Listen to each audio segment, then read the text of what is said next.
ভুল হয়েছে।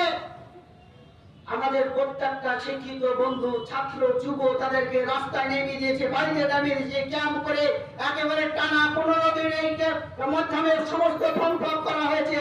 আর তারা নিজেদের ফর্ম ফিল আপ যারা যেটুক করেছে সেখানেও ভুলের অংশটা ফিরে আসছে, প্রতিক্রিয়া তৈরি হয়েছে। আপনারা বলবেন না আজ বাংলাকে বাঁচানোর জন্য, বাঁচাতে জন্য হলে আজ স্বাস্থ্য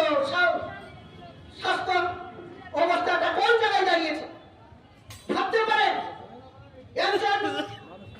এমনি পড়া একজন ডাক্তার, তিনি একটা হসপিটালে তাকে হত্যা করা হচ্ছে, তাকে ধর্ষণ করে হত্যা করা হচ্ছে। কোন রাজ্যে হয়েছে? আর যখন এই হত্যা হচ্ছে তার কোনো বিচার নেই। যখন আমাদের ছাত্র যুবরা ওই মীনাক্ষী মুখার্জিরা প্রবলা যখন এই গাড়িকে আটকে দেবেন, তাদের সঙ্গে লড়াই শুরু হলে আর্জি করে। আপনারা ভাবতে পারেন আজকে কোন জায়গাতে মানুষের অবস্থানটা কোন জায়গাতে। তাহলে স্বাস্থ্যকে বাঁচাতে হবে, তার জন্য লাল ঝান্ডার প্রয়োজন। শিক্ষাকে বাঁচাতে হবে, তার জন্য লাল ঝান্ডার প্রয়োজন।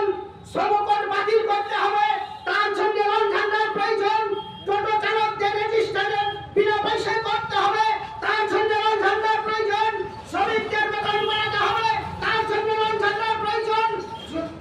আইসিডিএস কর্মীদের বেতন বাড়াতে হবে, তার জন্য লাল ঝান্ডার প্রয়োজন। শিক্ষকদের শিক্ষা প্রতিষ্ঠানে চাকরি নিয়োগ করতে হবে। 98 সাল থেকে 2010 সাল পর্যন্ত যেভাবে শিক্ষা ব্যবস্থায় শিক্ষক নিয়োগ হয়েছে তা করতে হলে লাল ঝান্ডার প্রয়োজন। আর লাল ঝান্ডা না থাকলে কি হয়? অনেকে শূন্য বলে যেমন উপহাস করছেন, আর এই শূন্যর ফলে গোটা ভারতবর্ষের, গোটা পশ্চিমবঙ্গের মানুষও শূন্য হয়ে গেছে, আপনারা নিশ্চিতভাবে বুঝতে পারছেন। তাই কমরেড আসুন, আগামী দিনের লড়াই বেঁচে থাকতে হলে এ লড়াই সঙ্গ দিতে হবে, বেঁচে থাকতে হলে এ লড়াই আসতে হবে। আর বেঁচে থাকার তাগিদে আপনার অধিকার প্রতিষ্ঠা করার জন্য আসতে হবে। গোটা পশ্চিমবঙ্গ জুড়ে যে সন্ত্রাস, যে অনিয়ম, যে দুর্নীতি চলছে, এই দুর্নীতিকে উপরে ফেলতে হবে। ভাবা যায় একটা প্রাতিষ্ঠানিক দুর্নীতিতে পরিণত হয়েছে গোটা পশ্চিমবঙ্গে, যেখানে নিয়ম আজও সুপ্রিম কোর্ট বলে দিয়েছে। আজ সুপ্রিম কোর্টে এই কেস উঠেছিল ওই 26,000 শিক্ষকদের যারা দুর্নীতির সঙ্গে যুক্ত, তাদেরকে কোনোভাবে নিয়োগ করা যাবে না, এবং বলেছে যে 26,000 চাকরি তাদের পরীক্ষা দিতে হতো। আর তাদের পরীক্ষা না নিয়ে গোটা রাজ্য জুড়ে পরীক্ষা নিয়ে যে একজন আপনার মেধাবী ছাত্র, যা 2010 সালের আগে স্বপ্নে ভাবতে পারেনি যে 70